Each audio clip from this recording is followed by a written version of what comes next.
And we are back again. It's your friendly neighborhood film watchers. We are Frankly Football. I'm your humble host, Brandon, and I got my man, 100 Grand. Set it off, Chris, with me. Chris, Yo, this wild card weekend was some of the most exciting football that I've seen in quite some time.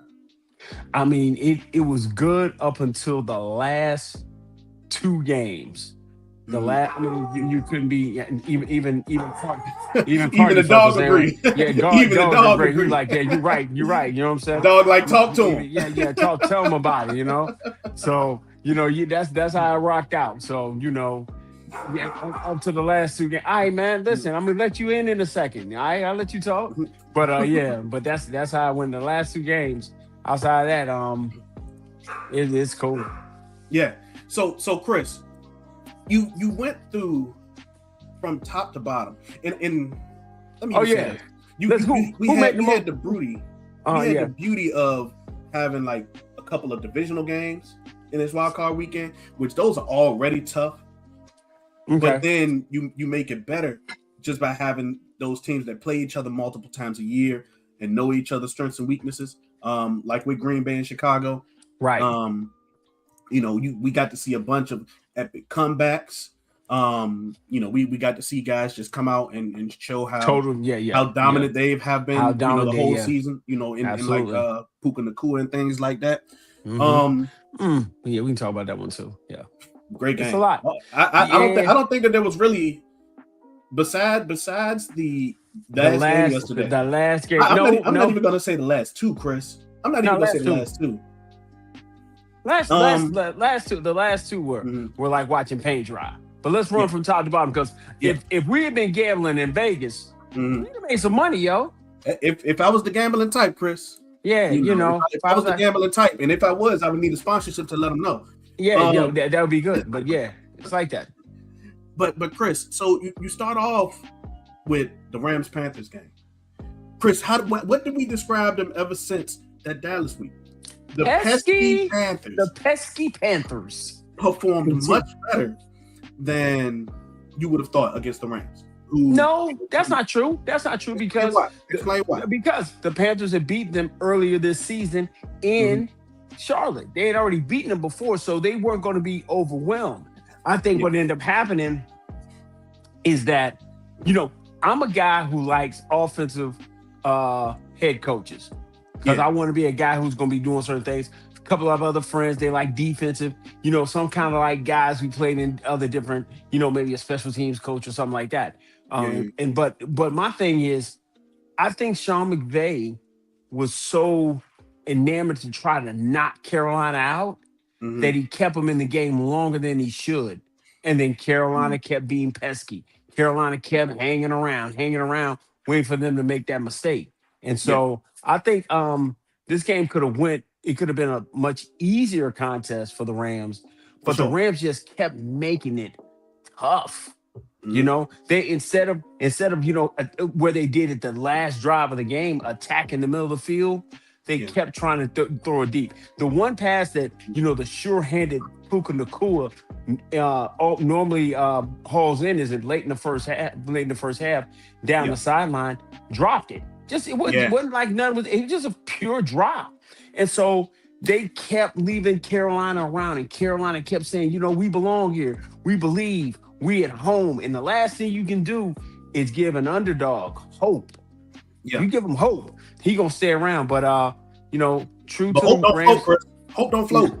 Nah, it don't. And the Rams put them away at the end. Great Yeah. drive by Stafford, attacking Mhm. the middle of the field. Yo, man, I think Devontae Adams. I think we might be starting seeing the end of Devontae Adams' illustrious career. He was very mid in this game. I And mean, I'm not even gonna call him mid. He came through when they needed him to. I mean, it was gonna be the Puka Nakua show. You know what I'm saying? They didn't try to feed Devontae like they did Puka. I think they went Puka's way like a dozen times. He bought in no, go 10 of look. No, I think go look at Devontae. I think Devontae had. Hold on. Go look at the them. He had attempts. 13 targets. Puka Nakua had 18. Okay, so if it's, I mean, dude, 13 and 18, 13 is you're a major you're a major cog in what we're trying to do. 13 attempts, and how many catches did he have? Like six? Five for 72. Right. Yeah, that's. I'm starting. All I'm saying, I'm not saying the man in the grave. I'm not saying he washed, but we're starting to see him on the backside He a little older at of the same a. time. I mean, I'm just saying when they were looking for him to make a play, he Yeah, was trying his best to serve it up.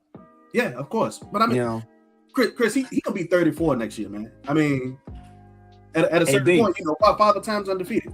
AB, I understand that, but they're asking him to be elite at this, and he's Yeah, been that for quite some time. I'm just mhm, saying you're starting to see it at 34. I mean, I mean, he's had a good run.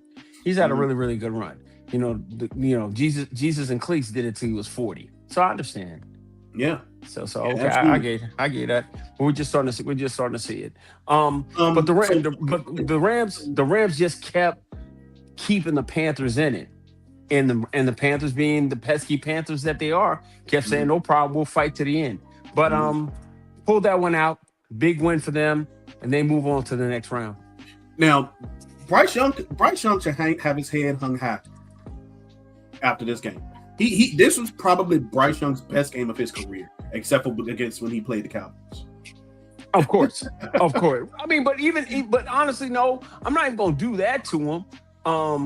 Yeah, I mean, he was there, but yeah, I mean, the Cowboys did give up a lot of great football games this year. yeah. Don't get me wrong, but I think But he either way, did. man, like he didn't necessarily have the most accurate day. He completed right around 40%, I mean 50% of his passes. But he kept them in the game, man. Yeah, He completed he the deep fought. balls when he had to. I really think that if the Panthers' run game wasn't anemic, it would have they might have messed around and got a win. I mean, like I said, they're persistent. They're always there, and Bryce did everything he needed to do to show them um, well, at least I thought picking up his fifth year option should have been done. They've already decided to do that Yep. according to reports, and it makes sense for them to do it. They need a I think the next thing they need a dynamic tight end. A dynamic tight end to kind of dominate the middle of the field, to kind of maybe dictate coverages in some different ways. And Yeah. listen, man, you know, Rico told him, Rico got it off on him, Rico got the spin on him. That's great. Rico ain't the answer. They No, gotta go get absolutely. they definitely gotta go. You can bring Rico back if you want to, but man, you gotta go get a dynamic back. You Yeah. gotta go get a guy who threatens to take it to the house Mhm. at any given time when they're not playing the Dallas Cowboys defense in 2025. Yeah, absolutely. Absolutely. Jalen Coker had an amazing day. Yeah, good Had day. an Good amazing day. day. Over 134 and a tud. Matter of fact, it was the big catch by him that really put him back in it. That big Yeah. 50-yard bomb. Yeah. I mean, he had a good game. Tech T Mac had a really good game. You're starting to see some question marks about Xavier Leggett, even because they had the other guy. Yeah, I think it was Coker. Coker was the guy late in the game they were trying to go to.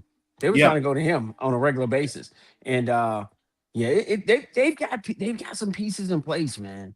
The Mhm. Panthers are not going to go away. That front seven was always in the right place. Working. I got into a long dissertation with our buddy John Hurden about Michael Jackson, and Yeah. because he played so well. They're a good football team, man. They're a good football team. Yeah, they are. Sorry they're in Cancun. With some other teams that Yep. some that we hate are there. Some we Mhm. are joyfully, gleefully excited that they're there. But it Yep. is what it is. But the Panthers put up a good fight, man. Great showing by them, and the Rams are on to the next round. Yeah. Yeah. Um, Chris, Caleb Williams was my number one quarterback coming out of his draft class. It was Caleb Williams, and it was Drake May, then it was Jay Okay. Nix, right? That's how you had them. Yeah, absolutely. That Okay. was. Okay. Um, Okay. In the second half of that game versus the Packers, Caleb Williams showed why he was so highly touted coming out of USC. Okay. The game did start off rough. It was it 17-3 or 14-3 at one point? They were down. We know Yeah, that for a they fact. were down. They were down by quite a bit. Mhm. It was 14-3 at the Okay. end of the first half. Uh, for the Panthers, excuse me, for the Bears, wrong animal, to come back and score 25 points in the fourth quarter. Chris, that shows how well coached this team is. It's either they were not able to get rattled, even though Caleb's maturity and composure comes into question all the time. As a complete unit, they showed that they were not one to be taken lightly. I think it's just a tale of two halves, man. The Packers came out early, and the Packers have been having these kind of issues. I mean, this is like their fifth loss in a row, correct? Yes, fifth or sixth loss in a row. Yeah, they lost their last four, and this one makes 5. Okay, right. So you've had this kind of pattern going on with them. Like they'll look great for stretches. So if they don't look good in the first half, they look explosive in the second half. Yeah. And that's been kind of been carrying them. But for the Bears to be able to come in to their building on a day like that, or the Bears to have home field advantage, turn around and said, okay, we're going to show you why we're the superior football team, and just go and do what they do, man. Caleb Williams, he threw it way more than I wanted him to. Yeah. He had 24 for 48, 361 yards, 2 interceptions, 2 tuds, took a sack. He threw it way more, but I think they gotta, at one point in time, they were able to kind of lean on the run game. Yeah. You remember they turned around, and they really haven't done that. But Caleb played an amazing game. Hats off to him for first playoff win. And they get to move on, but they leave me with a lot of questions about what's going on with them. Because I think that defense can hang around, but I think they kind of got them worn down. And then once they start clicking and rolling, then you can start seeing how, Ben Johnson and his team can move. But I looked at more as Green Bay gave that away than Chicago took it. Does that make sense to me? That's how I look at it. Sure. That's a way to look at it, because the Packers didn't. They scored 2 field goals 6 in the second half. No. It wasn't 2 field goals. It was a touchdown, but then they missed the extra point. Right. They turned around. They were up 20. Yeah, when you're up 21-3 in their building, you got to find a way. You really got to find a way to go ahead and knock them out. So it's 21-3. You coming into the third quarter. They score a field goal. You don't score anything. Your offense got totally inept, and it's just so. Like I said, it's more to the point where the Packers didn't knock them out, didn't put them away, and then Caleb started making plays. He started doing this. He started getting the momentum on the side, and that's how I look at it. Sure, and Chris, there was the big play in the second half to Colston Loveland. Matter of fact, Colston Loveland actually had a really good game. I think that he was Caleb's primary target. 8 catch, really keep them in contention, right? And then I think the DJ Moore touchdown. Matter of fact, every one of their touchdowns was in the fourth quarter. But the DJ Moore touchdown was really spectacular, Chris. Caleb can throw the ball, man. Oh, that's not been. I think he's at his best when he's playing backyard football. When he gets off script and able to throw on the move and things like that. That's when Caleb is at his best. And so maybe he struggles a little bit in the first 15. Okay, and that's fine, but we can't play backyard football for 4 quarters. We can't. We have to be able to stay on script and make the accurate throws when we have to. And then if we get an opportunity here or there to make the athletic, dynamic play, that's fine. But that's the maturation with a young quarterback. He's got to go from the point of trusting, hey, I'm going to make this spectacular play, than making the on-time play. But love it. I mean, we said Colston Loveland. Loveland had a great day. 15 targets, 8 catches, 137 yards. DJ Moore had his steady, predictable day. 7 targets, 6 catches. Wanted more from Rome, and when he dropped one. Rome Odunze dropped one. Yeah, he dropped it right in the end zone too. Then you have the addition or extension to the run game with Luther Burden, who Yep. I just call he's a wide receiver playing, he's a running back playing wide receiver. Hey. Debo Samuel's type kind of guy. He had a Yep. good day too, but it Yeah. it took them 3 quarters to figure Green Bay out Yeah. to be able to knock them out. You're not going to be able to do that in the next round with these other teams that you're going to be facing.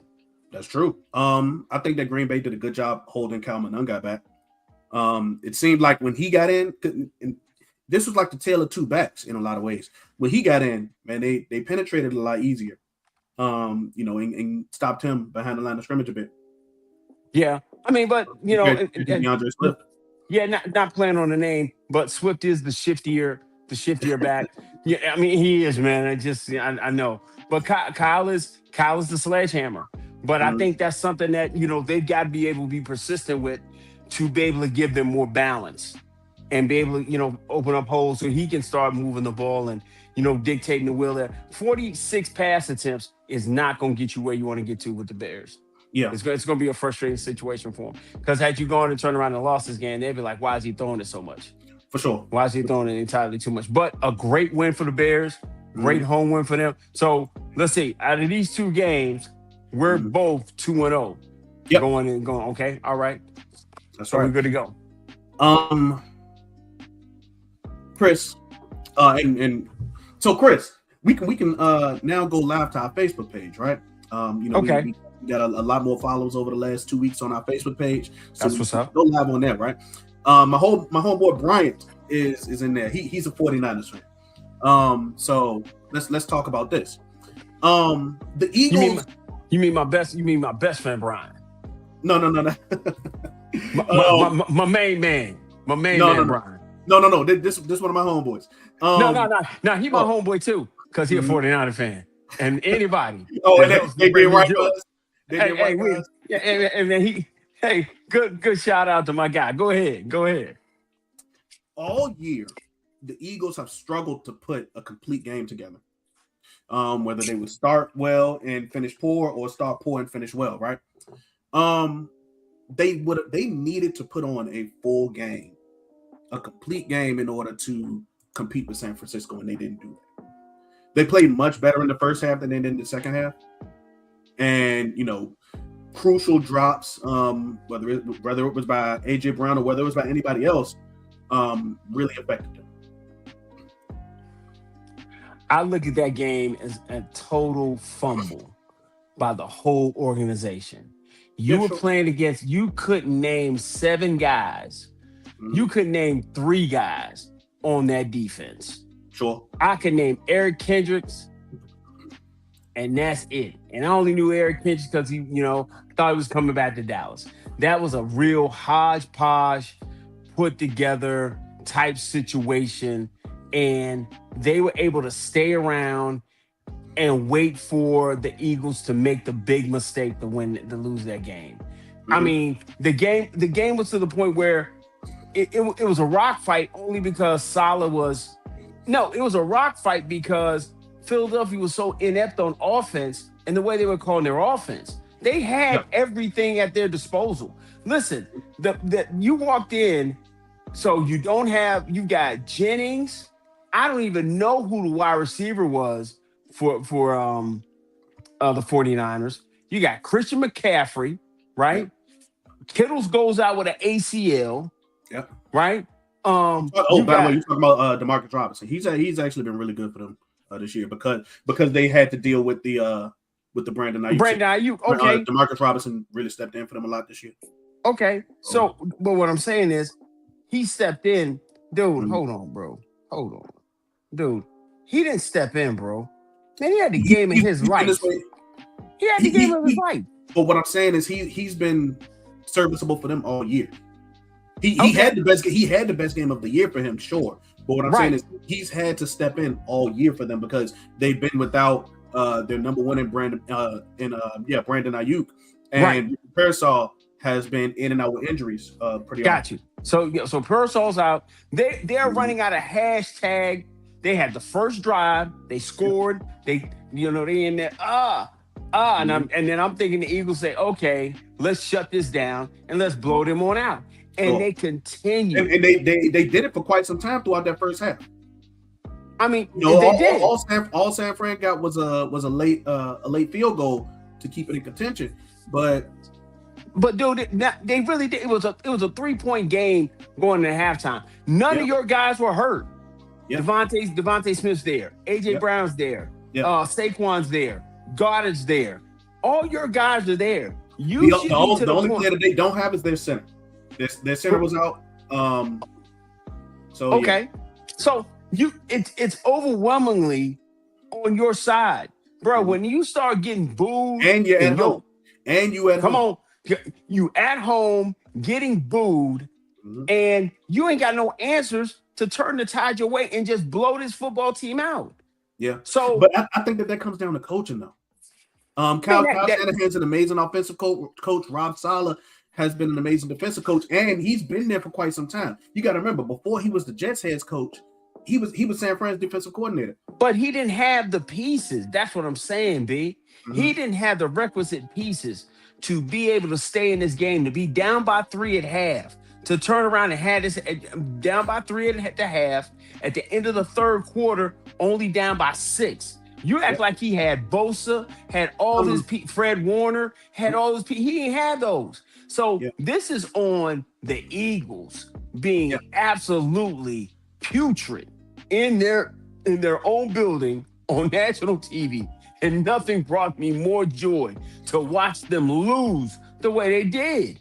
Sure. Because they've been flirting with this all year. All year they've been flirting with, oh, we just gonna be good enough to get here. Hey, we're a champion. We know how to win in the clutch. No, somebody gotta fall on the sword, man.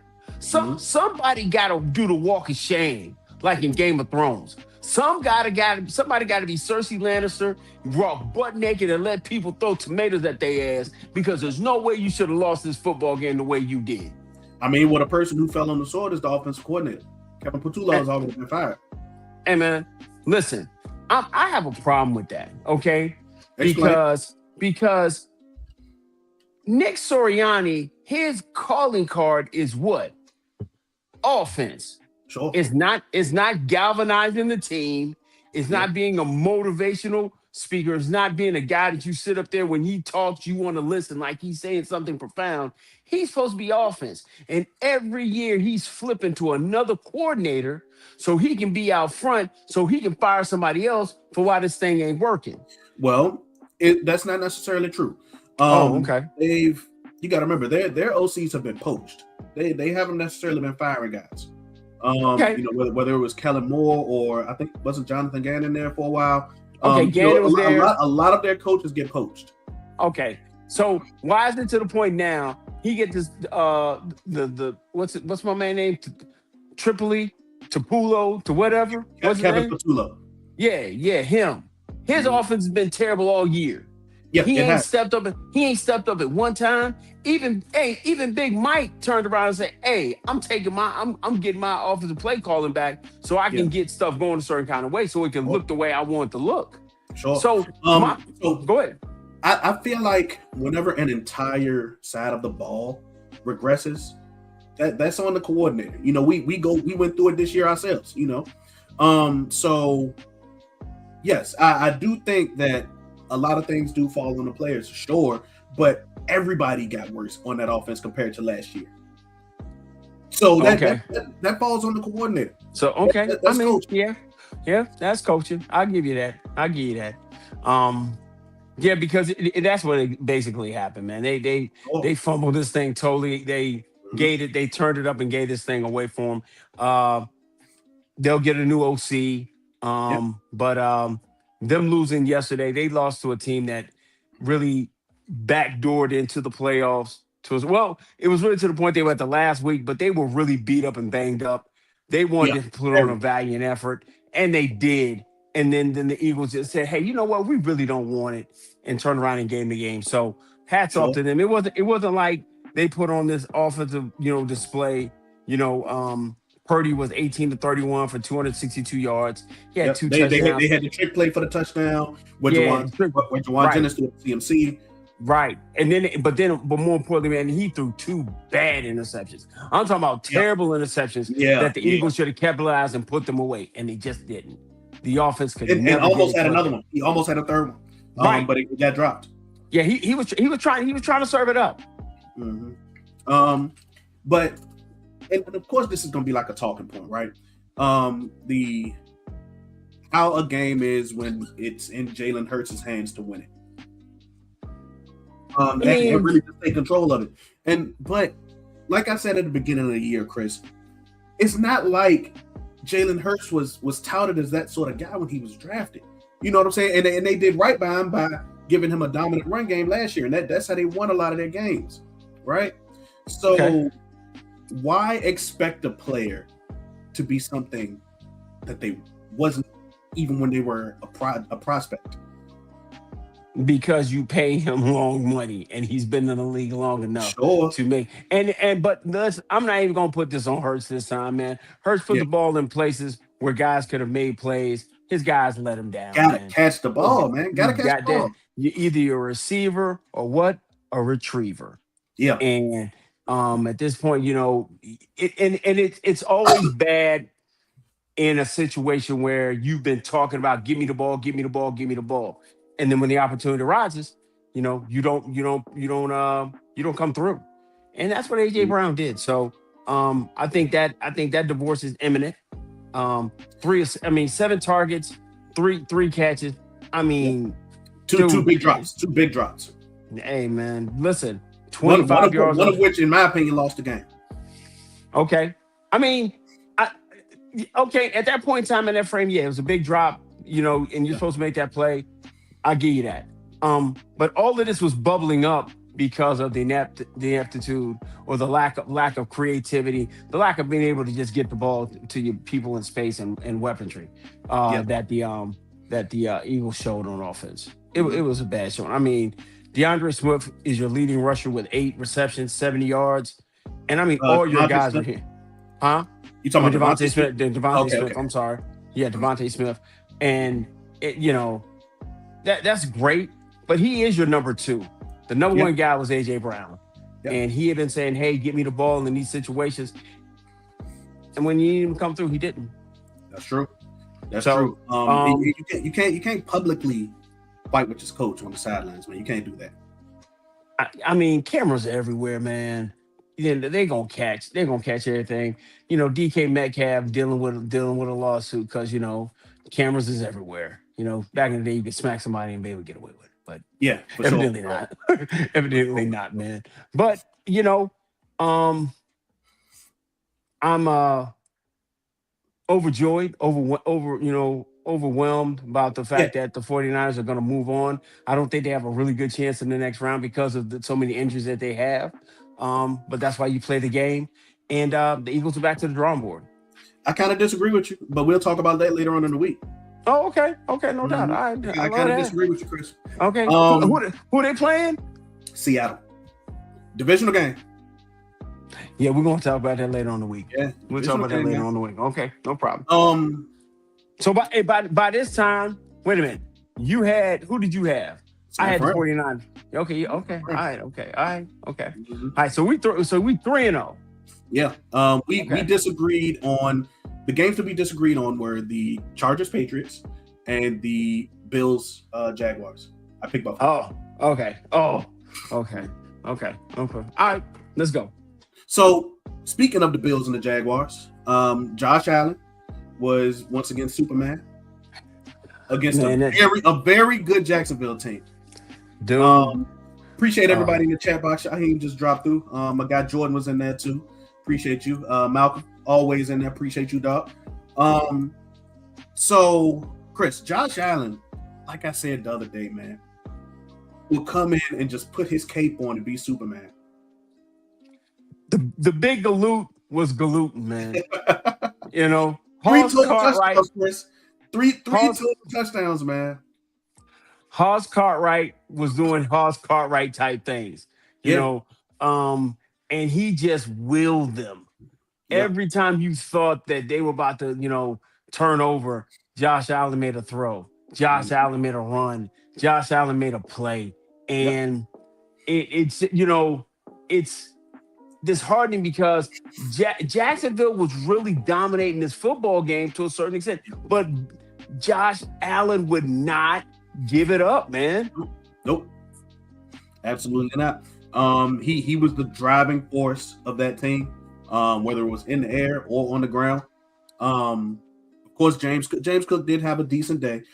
Put up like 50 total yards, but when it came to scoring, Josh Allen had the league's longest tush push of the year, where they were really trying to let them score. I'm not gonna lie to you, because they wanted the ball back. Yeah.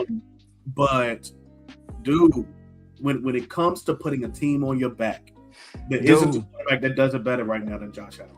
Yeah, that dude walks around outside with his drawers on the outside. He walks around with his drawers on the outside, man, and his cape, doing his thing, man. Yeah. Josh Allen is a force. And we were saying this had to be the year where he had to get the vindication of doing everything, because he helped keep Lamar out of the playoffs. His boogeyman ain't there no more. Right. He beat, it wasn't like he ducked his boogeyman. He went and beat him head to head. So it's like right now, it's his opportunity to go get this thing done. In spite of everything, because there are no more obstacles. Hey, man. But he agrees, Chris. He agrees, Chris. Hey, man, we not trying. Agrees, Chris. You can't be out here caping for Josh Allen like that, homie. We're a Cowboy family, homie. But he is nice, though. Hey, man, look, Chris, like this is why I told you that regardless of how good Jacksonville was, and don't get me wrong, they had the other Josh Allen on the other side, but it does not matter, man. It doesn't. No, sir. That's Walmart Josh Allen. Mm-hmm. That's great value Josh Allen. Yeah, there's only one Josh Hines Allen. Josh Hines Allen. Yeah. He's always gonna be sunshine. He's always gonna have the golden locks. Yep. And man, Josh is gonna be Josh, man. He's the guy. Yeah. Now we did get to see Buffalo's receiver core kind of do things. Khalil Shakir had a decent day. We did see Brandon Cooks come in and get a few targets. Come on, Brandon Cooks. Brandon Cooks being used in the offense as a deep threat to go make plays. Ain't that something? Dropped a touchdown. So hey, touchdown. Yeah. But I mean, the dude did have 3 catches, 58 yards. Had that big long 36-yard play. That was huge. Yeah, absolutely. The rare Keon Coleman appearance as well. Man. So, man, the Bills are a dangerous team because their defense does just enough, but their offense, man, if Josh Allen is on the field, and he took some hits. Josh took some hits. Yeah. But if he's on the field, Chris, you can't count him out right now. No, I mean, no, he's the best on that side in the AFC. He's the best quarterback still standing right now. Yeah. He's number one. And he's got some guys over there. But he is the guy that you got to get through to win this thing. I will say this, the AFC, in my opinion, is still wide open. I think that any team in the AFC, and we'll say that for later. Yeah. Say that for later. Chris, you want to talk about like the real life stuff now? We can do that. First and foremost, man, I have an affinity for the Jacksonville Jaguars because one of my favorite young rookies plays there. My main man, Bashaw Tootin, number 33, a Hokie, had a really good season. And they played well, and like we said, I was expecting Jacksonville to get all the way to the AFC Championship. I really did. They beat up on the Broncos. They had a dynamic running game. Trevor Lawrence was coming into his own. I thought they had everything in place to go forward. Yeah. But afterward, and here's the thing about it: they had they overachieved this year. Like they were a 4-win team last year and went on to win 13. 13 and get to the playoffs and host a playoff game. Yeah. So, I had their first year coach did what was necessary for them to get to this point. Because I got a first year coach. Yep. And that joker got me here looking at getting out here in these streets, getting the tower. I'm trying to get the towers up so I can let them know that package is back because he wasn't able to get it done. So what ends up happening, he's going into his press conference. And then the world happened, and then we had let's say name is Lynn Jones. Yeah, Miss Lynn Jones goes and just shows kindness. She got grandbabies and nephews, and she was just being a phenomenal Black woman. Yeah, and just said, "Hey, listen, before we do anything else, we're gonna show you some love and thank you for the season that you provided for us." Yeah. These were the most wins that the Jaguars had in the regular season in the history of the since was it like late 90s, early 90s since they had these many wins? Your guess will be better than mine. Yeah. So they turned around and had a phenomenal year with a first-year coach. She said, "Hey, keep your head up. We Duval." Yeah. And then she got it. You had everybody. 27 seconds. It took 27 seconds for her to say that. So 27 seconds to show kindness to her coach. They go on with the interview, go forward, right? They can ask all the stupid questions. Well, hey, why didn't you do this on third down? What happened here? Hey, man, we just fucking lost to Superman. Yeah. You know what I'm saying? We just lost. It wasn't like we did so many dumb things. It was a tip pass in the middle of the field. They got the interception. We were driving. But for the most part, we were in this game. This guy was just much better. The woman shows him kindness, and then the whole world comes down on her. And for me, what bothers me more than anything else is that some of the same stuff was done by a white journalist. You know what I'm saying? Hugh I'm glad that you mentioned that. Yeah, Hugh knew that a white journalist can go ahead and pat Kevin Stefanski garbage ass on the back for you had so much to deal with.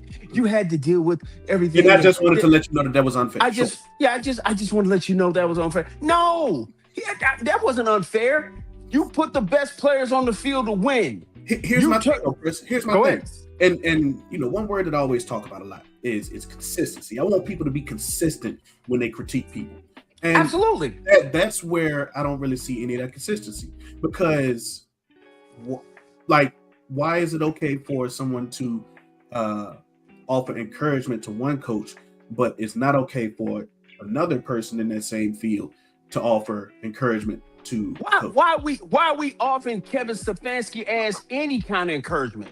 You had a better whether he deserved it or not. Hold on. Why are we giving him any encouragement for having a better player on your football team that you were blatantly holding back, okay, because of your own personal feelings? Because all of us knew walking into the season, Joe Flacco wasn't the guy. They knew it so much that they traded his ass. Kenny Pickett was hot butter turkey ass. We knew that, okay? You turned around and had a midget and his girlfriend go and harass Shedeur Sanders all year. And then Shedeur Sanders comes in, and I think he wins like 3 or 4 games and shows you all the promise in the world. So my problem is, why are we patting his punk ass on the back for turning around because, you had to deal with, hey, he was a better player.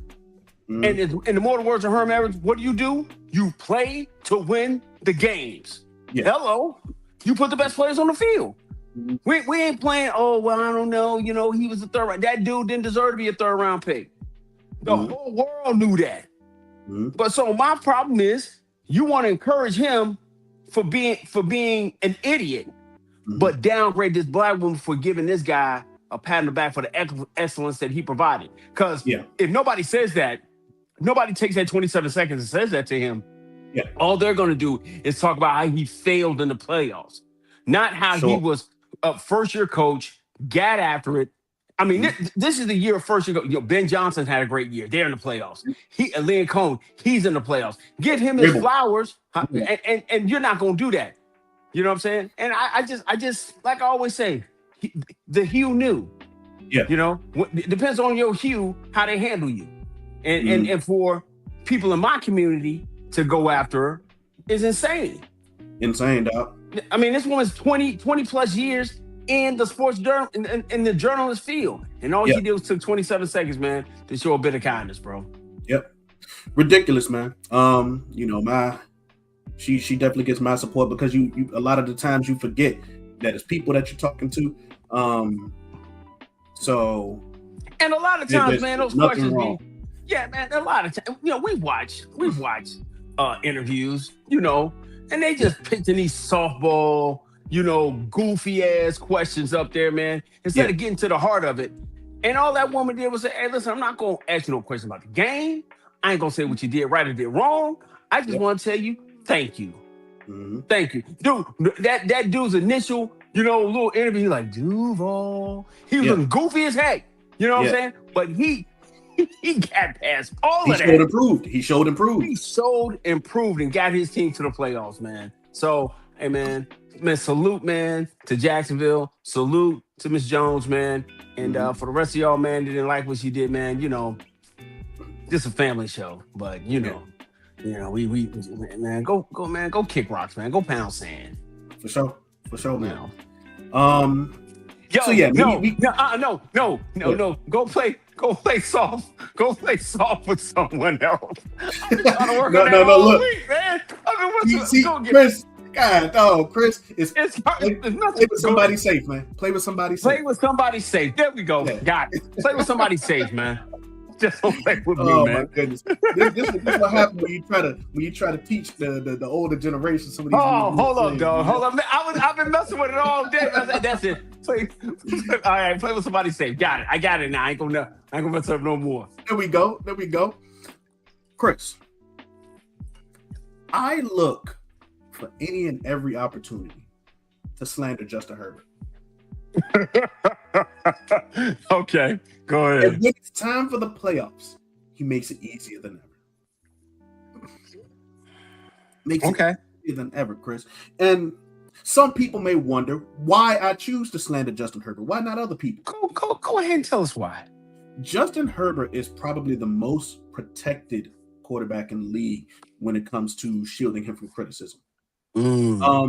He's just completed his 6th year in the league.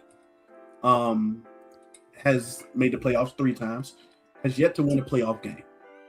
And yet, every single year in and year out, it's someone else's fault. Always. The blame is never placed on his shoulders to any degree. Not even a minute. That's a T I word of the day when you use it in that way. A minute percentage of it is placed on his shoulders ever. Now the reason why, let me finish. The reason why is because quarterbacks who are in the same boat as Justin Herbert, they get abused by the public. We are the fan of one of those teams. Dak Prescott, Trevor Lawrence. A lot of other quarterbacks, not even just ones that look like us. The ones that look like Justin Herbert too, will catch the pure hell. The bomb from Baghdad. They get all the smoke when they play like this. Yeah. And go ahead, go and land it, because I'm with you on this. But if you look at it, and you can, it's on Twitter, I could probably find it, but it wasn't just the offensive line that was the issue. Justin Herbert misled McConkey deep on the right. He ran into sacks multiple times. It's frustrating, because if people were just honest about it, about how he played, then it would be a little bit more accepting. It's never that way. I mean, he had 19 to 31. Yep. No touchdowns, no interceptions, 6 sacks. Looked putrid. He turned around. He fumbled. No interceptions, but he fumbled. Right, but he turned around. You scored 3 points in a playoff game, and so they're gonna say, "Oh well, Amari Hampton wasn't there, and that's why we couldn't run the football." But it just looked disjointed all game long. It never looked like they got any kind of flow or anything. And even when they end up getting an opportunity to make a play, or got the turnover on the strip fumble, they still didn't do anything with it. They never could mount any kind of offense to even challenge New England. I mean, dude, they turned around and had 207 total yards, bro. Yeah, 207 in an NFL game is crazy, bro. Amari Hampton got hurt on, I want to say, the second play of the game. He Well, got hurt early. now he already came into the game hurt. He had a boot on his foot, and he was on hurt, and he was trying to give it a go. But I understand that you lose a major piece in your offense on the run game, but you are Justin Herbert, the golden arm. He throws a prettier pass than Joe Milton. Hey man, look, Joe Milton throw a pretty ball. And Joe Milton throw a pretty ball. He throw a pretty ball. Now he might throw it straight through you, or he may miss you by a mile. But his show is pretty, man. His show is pretty. And so my whole point is, hey man, it's got to turn around. You can't sit up and say, "Oh, Trevor Lawrence had his team in the game. Trevor Lawrence competed well." All these guys, there is now have to have the ire of the entire league to say, "Hey, is Justin Herbert that guy?" Because 3 times in the playoffs and no win, come on, man. Hey, if he had a star in his helmet, man, dude, they be talking about, man, he sucked. Yeah. He's terrible. Yeah. They be having all kinds of, effigies laid out for this young man. Also the expletives. No, they'd have Hangman with his golden hair. Like hang him, like tell him he was terrible. My goodness. Yeah, I'm just telling you, they would be terrible with it. But they keep saying, "Oh well, just in this." Well, it was the offensive line. Well, it was the coach. It was the sun. It was the receivers. It was the grass right outside.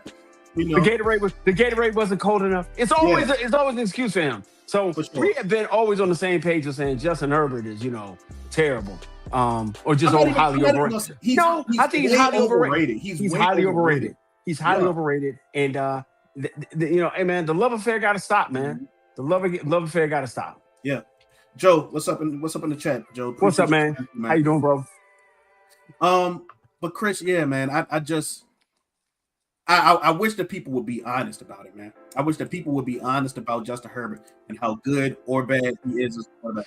Right, because they're honest about everybody else. They have no question being honest about everybody else. Yeah, that's my whole thing. Shaheem said his shoelaces won't tie.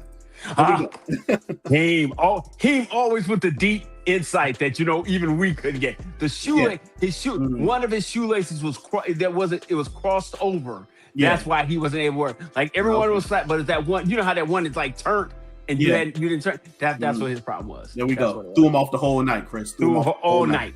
All night.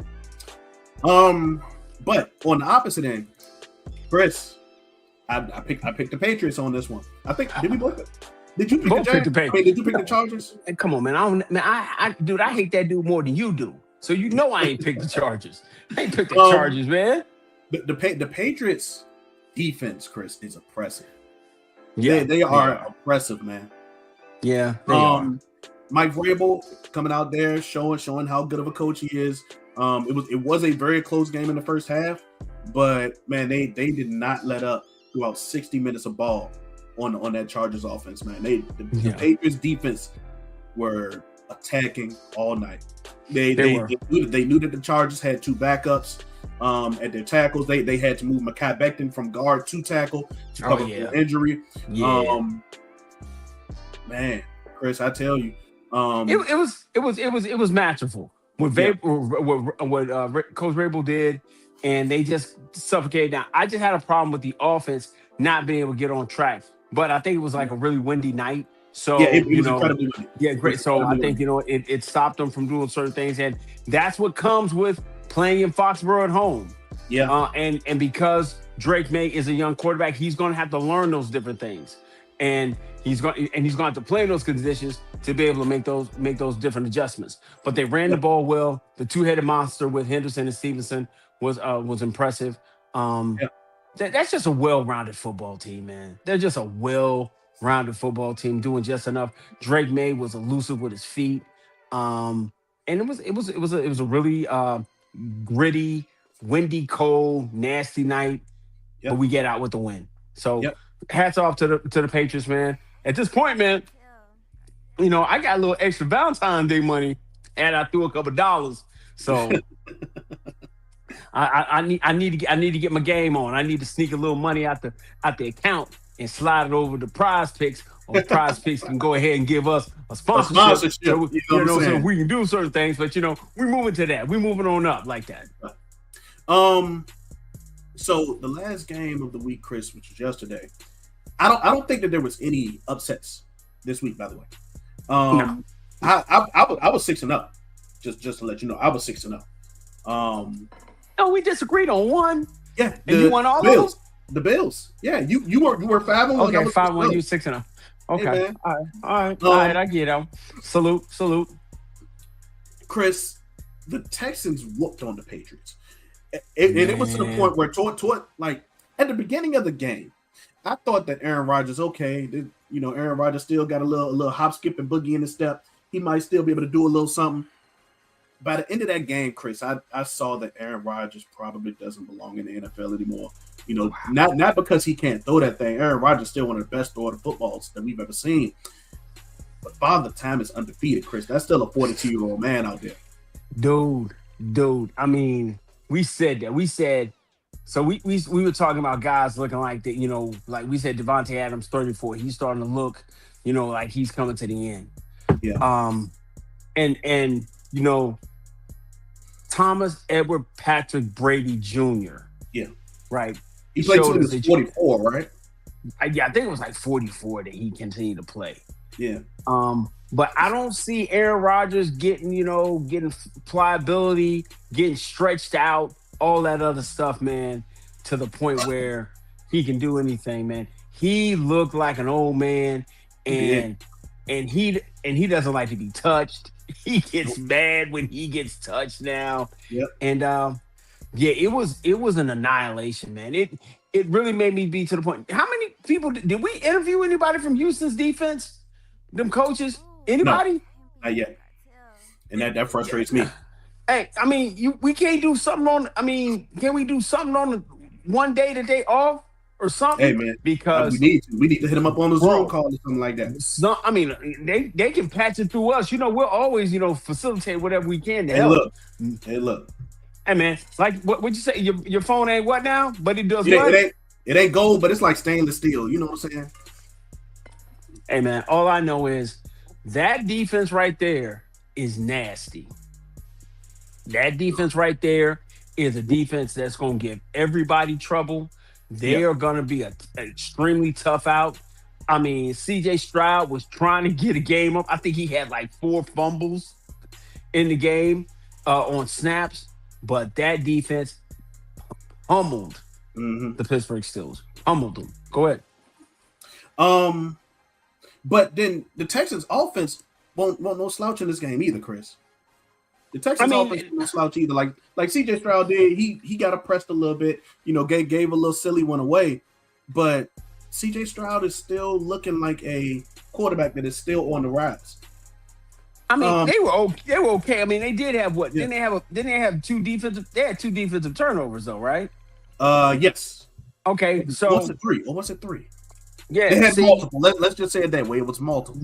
Right. But here's the thing. They looked great on the ground too because Willie Marks, he went out there and listen. Willie Marks said, "Hey, listen. I understand you had Nick Chubb here all year, but this is my backfield, so you can move along with him. We gave him a chance." And you know what? We were really mad with the Cowboys, but not going and getting Nick Chubb. Thinking, oh man, his videos, he's looking explosive. Nick Chubb looks like a man that is over. He doesn't have the lateral quickness anymore. He doesn't have that burst. It's over for him. Yeah, and so I hope that it's just like something where he just has to have, like you say, like 12 to 18 months from it. But it looks he you know what? He may have one more last ride, like you said. He may, if he gets to this next 8 to 9 months where he's be able to get healthy and things of that nature, but he's not gonna warrant any kind of hey, bring me in kind of deal. Oh no. Like I could see him coming in on like a vet minimum. Definitely a vet minimum. Definitely vet minimum. All year he hasn't really looked super explosive. Nah, he hasn't. Yeah, he didn't. And and you usually say with those catastrophic injuries it takes 12 to 15 months. Excuse me, 12 to 18. 12 to 18. 12 to 18 takes We probably just getting around like 15, 16 months. Right. So now. Okay, so and this I'm is just like, holding out hope because I do think that Nick Chubb was a great player and he came back from that injury once before. No, he came back and twice before. Remember, he blew his knee out in college. Yeah. He came back from And then, months prior to right, this, and then just now this is the and, second. right. It's like, so, yeah, man. I mean, yeah, we're gonna hope. Yeah, man. Prayers up for Nick Chubb, man. Yeah, Love, I do love hope him. he bounce back, but Yeah, as it looks right now, Chris, ooh, yeah. But nevertheless, Mr. Mark said, no problem. Tag Yeah. me in. You know, he tagged himself, and he was a menace all night to them, man. Yeah, 19 carries. Average Yeah, almost 6,000 carry. Yeah, nice long 20. He was giving the Steelers, which is a really good defense, the business all night. Yeah, You know? yeah, and like I said, a really good defense. You know, TJ Watt is still TJ Watt at the end of the day. Absolutely. Yeah. Hayward is still Hayward. He's still, Yeah. outstanding. Casey Hayward a little longer. Yeah, Casey. Yeah. You know, He got the little gray going on with his joint. You know, I like that. But it's Father Time's still out there doing his thing, and sure. it's ending of for the Steelers in their season and things of that nature. But they're in a great position. I think we talked about it before. I think they got the Steelers are in great position. Huh? The Texans or the Steelers are in great position. The Steelers are in great position moving forward. For the future. I mean, I think they got what? I think we looked at it before. I think they got six. They got six picks in the top. 5 picks in the top 100.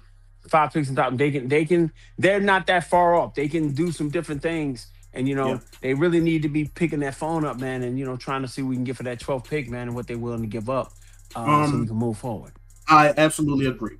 And here's why. Obviously today we got the news that Mike Tomlin has decided to step away from Football Matters in Pittsburgh. Yeah, he definitely deserves some applause, Chris. 19 years, being the most tenured coach in football. 757 legend, baby. Absolutely. Mike Tomlin. Absolutely. Mike Tomlin from Newport News, Virginia. Mm-hmm. The dude that said, I'm glad I got a great day. This is a great day. I could be having combat boots going to the shipyard. Yeah. I could be working at the shipyard today. But I got a chance to go play football. You out there. So you know that how many people working being a former Navy sailor. Yeah. Hey, I know what the yard's like. And it's rough. It's rough, rugged, and it's raw out there. You know what I'm saying? Yeah. Play safe with someone else, man. Yeah, play safe with someone else, man, when it comes to their yard. You know what I'm saying? Because it's real. You're going to get it right one day, Chris. I'm going to get it right. I'm going to get it right, yeah. But like I said, man, man, salute to him, man. Been a great coach. Dealt with a lot of different personalities. Got a Super Bowl win on his resume. Bonafide. 3 other AFC championships. Absolutely. Came up, was fighting in the era when Tom Brady was out here being Lord Voldemort to everybody, not speaking his name. He was so nasty. And so salute to him, man. Bonafide Hall of Famer. Super excited for him and looking for him for the next chapter, man. See what he does in the next chapter. Yeah. You think he take a break or do you think he goes straight to another team? No, I think he, 19, one place. He could go somewhere else. He's still a relatively young man, but I mean, he has earned the right to do whatever he wants to do. If he wants to go in the booth, if he wants to go sit at the desk, man. If he want to just chill, man, Mike Tomlin's earned that. If he want to, it would be nice. See, the problem is, a lot of times when we go, when a coach comes back from the retread, if he comes back to us and get away from it for a year, reassess everything that you're doing, and then be able to come back. I think when you jump from I left here because it was like he decided to move forward, so they didn't fire him, but they essentially fired him. Does that make sense? Yeah. And they let him walk out on his, walk out his way. That's cool. Yeah. I like it. But then take a year, fall back. Enjoy it. Yeah. Spend that time. And then if he wants to get back in it, ain't nobody gonna tell him no. Yep, it ain't gonna be like people gonna run up and say, hey, we don't want Mike Tomlin because he sucked. Ain't nobody gonna say that. Yeah. So and like you said, whoever their next coach is actually gonna have things set up pretty well. I do think that the Steelers defense is in a good place. They need pieces on offense and they got a ton of draft to do it. Absolutely. So you're only really rebuilding one side of the ball. you rebuilding one side and then you doing some patchwork on the other. Yeah, I mean, you've got the framework. And listen, he didn't blow up the house, but he probably left. They probably got a hole in the toilet wall. You know what I'm saying? little hole in the wall, little toilet handle the handle on the toilet don't work. Minor fixes. Yeah. And but they did leave you some equity in the house that you can go out and get that stuff fixed. There You know? we go. That's So- an analogy. Yeah. So Houston goes on. They're the one team going into the next round that I don't really like. I don't think it's like gonna for sure go into that championship game. Every other team in the AFC I feel like is a threat to make it to that Super Bowl. But you don't think Houston is?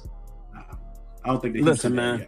Listen, I think what D'Amico has been able to do there in 3 years has been amazing. I think he has built that defense to being one of the best in the NFL. Yeah. I like CJ. I like CJ Williams. I love how Marks has shown up. They got pieces, man. They got some pieces. So we're gonna go back. But you went 6-0. I went 5-1. Well, hey, listen, prize pick. Whomever else. Holla at your boy. Yeah. Holla at you. Underdog, Do it, man. Yeah, man. We trying to get people paid out here. Things is tough. Valentine's Day around the corner. We put some money in your pocket, man, to make sure you have a happy home, man. You gotta be able to do what you gotta do. So Chris. Yes, sir. I put this in the title. Because we gonna talk a little bit of draft today. We got to start kicking off draft content, right? And I'm 34 guys in now. I only watched one other guy since we last came together, right? David Bailey, and I watched him a week and a half ago now. He might be, not even might, he is my edge one. Okay. So anybody who's coming in, just kicking with us first time on Facebook and things of that nature, our normal crowd kind of knows this. We're not going to say that Brandon is a height, weight. He's a traits guy, and he hold on. He's a traits guy. He's the guy that when they get off the bus, when he see those guys getting off the boat, that he looks like a player. He looks like a player. He looks like a player. Yeah, sure. He loves when God sticks other people in the genetic side of the pool a little bit longer than It's called the genetic lottery. Some people win the genetic lottery. Some people don't. And so whenever that turns around, that a guy who is an extremely good player has the phone. Now, this is the problem I have. Yeah, sure. You play genetic lottery with everybody else besides the Darius Washington. Hey man, look, I'm not perfect. I'm not perfect. I'm not perfect. Hey man, why you gotta highlight my losses and not my wins? I'm just saying. Hey man, I'm just saying. You will trace me with everybody else but a Darius Washington. You are willing to die on that wall for Chris, here's the thing. I'll push play. First off, you got point him out. Oh my goodness. Okay, Chris, wait, Chris, because we know people, so we can get the view from the cartel. You know what I'm saying? We can get the view where you ain't even supposed to be able to see this in the public eye. Gotcha. So look, first, hold on, B. Go ahead. B. Oh, hold don't on, worry, B. I'll back it up. Back it up, B. So this is my man Bailey. David Bailey. Technically a linebacker, but for real, he'll edge rusher at Texas Tech. So first off, he's not a full every down defensive end. He's a linebacker, stand up linebacker, right? 4-3 outside linebacker. Cool. 4-3 outside linebacker. And who said that in the chat? He reminds me of Travion Walker. Yeah, Travion Walker. Yeah. Yo, Big Joe, what's up, baby? How you doing, man? Thanks for rocking with us. So, listen, Texas Tech linebacker. This is pass rushing porn right here. So if you have children, cover their eyes, okay, and just watch this. This is an amazing play by Mr. Bailey. Go ahead. One thing, I'll run this and then I'll give you Chris because I got notes. Look, boom, beat that crazy spin move, get the sack.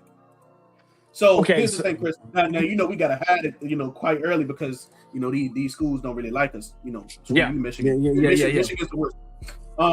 But Chris, here's my first 3 notes on David Bailey. Right? Some of them are short, some of them are longer, right? First step is elite. Okay. Next, deep bag of tricks, hands, spins, bull rush, all that. And I spell all that ALLAT, all that. Okay. You know what I'm saying? Next, freak athlete, rare. You cut out right there. Say it again. I said freak athlete, rare strength and speed. Okay. All right. Keep going. So I feel like, and I explained this, when we was backstage before we came on, Chris. David Bailey, and well, let me even preface this. A lot of guys who won the genetic lottery will then just rely on those God-given things, that speed, that strength, that arm length, that athleticism to win. I feel like David Bailey is actively trying to use his bag of tricks to win. And I really appreciate it because, some guys, like, let me use an example. David Irving, because he won the genetic lottery, could just roll out of bed if he really tried and get 6 sacks, right? He didn't. He never used a bag of tricks to win for real. He just pure athleticism and just monster destruction, right? Yeah. He was. I'm more genetically gifted. I'm more physically gifted than you, so I'm just going to use that. I'm not going to learn how to play football really, really well so that I can be able to do it. And that's what Bailey does. Bailey uses everything he has: his height, his size, his frame to get better. Length and things of that nature. In that play, he sheds the tight end, gets into the tackle, beats the tackle with an amazing spin move, and gets amazing inside spin move. Absolutely. So like in my third note, like I said, his inside spin move. Like I feel like he spins to his inside shoulder a little bit better than to his outside shoulder. Maybe that's because of a leverage thing, like where the old lineman is positioned and stuff. But his inside spin move that's not just a one game thing with him. He will use that quite often. He will use that bend quite often. I don't think that he bends quite as well as like David Bain. I said David Blaine, Ruben Bain. right. As Ruben Bain, but his bend is quite nice. Okay. Now, but he's your number one. Yes. Now, for all of the good, there is some things that you got to complain about, right? I do think that he could use a little bit more bulk. It doesn't come up too often, but it comes up just enough where I will wonder how he will be able to set the edge at the pro level. Gotcha. Because he weighs right now. His weight right now is what, 245? He will probably come in at the combine at like 260, but guys prepare for that. You know what I'm saying? Okay. I guarantee you, he probably plays at like 245. I would say 250. I'll say two. Yeah, I'll say 6. I think so. I'll say 250. But you're right. So he's going to have to learn how to go from playing at 245, 250 to get to that 260 and not lose that elite speed. But at the end of the day, if he gets 265, Chris, it'll be perfect. But that might be too much. It might be too much the way it affects him. You know what I'm saying? I mean, but like I said, but it's the progression now. It's all about the progression. He's gotten to the point where he's been able to play 245, 250, and at in the Big 12. And like I said, we talked about it. I wanted to see how he looked against Oregon this year. I gotta hit the plug up. Gotta hit the plug up. You know, my phone, Chris, my phone ain't gold, but it's like stainless steel or something like that. I know, bro. I might be able to get that Oregon game, but I want to get the Oregon game. I want to get the Utah game. I want to see him against this year because what we're working on is last year's stuff. So, but no. This game against Arizona State was this year. Okay, this year. My bad. That was a 2025 game. Yeah, but I do have NC State from last year that I watched as well. But I would love to have a little bit more recent film. I need some more recency and just figure out where he's going to settle out at. But Dave Bailey's an excellent prospect. I want to see more tape against him against the run. I know he's a bona fide pass rusher, and you're going to figure out where you put him inside your system. You know what I do want to see? He's going to be exclusively an edge rusher in the league. Like he's not going to be doing like no Will or Mike stuff. I want to see if he can play with his hand in the dirt because he always plays standing up. I would love to see how he plays with his hand in the dirt. But at 6'3", it's big. Yeah. It's big. It's big enough. But Mm. if I can play him standing up like that, why not play him like that? I mean, Von Miller played his whole career like that. Uh, Von did it. DeMarcus Ware did it. If I'm going to play him out there like that, if I can play him standing up and he can be effective, then let's Yeah. figure out how it works. But like I said, Sure. still my feeling on him is I'm still out. I don't have him as my number one, but I don't have him way down the list. He might be number 3 for me. You know, I like a couple. I like. No, Hal a I little bit. I know you like Ruben Bandit. No, Who no, else no, you like? no. Oh, I like Hal. I like Cassius Cassius Hal? Hal. Okay, Yeah, I like okay. Hal. I like Cassius I Hal. got a second round grade on Cassius Hal, Chris. Okay. Well, like I said, that's the beauty of this. It's January. We're gonna be able to get all that stuff compiled and start looking at. But you got him as a dedicated. See, one thing about it, you got him as a flat out pass rusher, but he plays linebacker. You know Chris, what I'm but saying? you know how it is though. Like they list these guys as 4-3 outside linebackers, but they're pass rushers. You know, Michael Parsons was a linebacker, but at Penn He State was all- he rushed the passer. He was- yeah, Like he was that, all- that's yeah. all he did was rush the passer. He's I gonna mean- be an edge rusher. Now, he just got moved around the board and became Sure. a pass rusher. That's what he did. So Well, and that's my whole thing with Bailey. Can I move him all over the board to be able to make him that kind of, or is he just a right side pass rusher? Can I move him over to the you can move him to the left. He can I move to the left and work against the right tackle and still be as effective? So that's all. But I love that. Arizona State's tackle is actually pretty good too. You know what I'm saying? So it's not like he played against a nobody in that game. Okay. Like I said, I want to see more tape from this year. So let's go ahead and do that. But hey, love the analysis on him that you have on him, and we'll continue to look at. We'll continue to look at more guys. Yeah, for sure, Chris. You know, we're really into the area where we're probably just gonna come out with just draft videos now. Right, And right. Yeah, Joe is correct. He is a Senior Bowl player. So you know, my phone ain't like gold, but it's like stainless steel.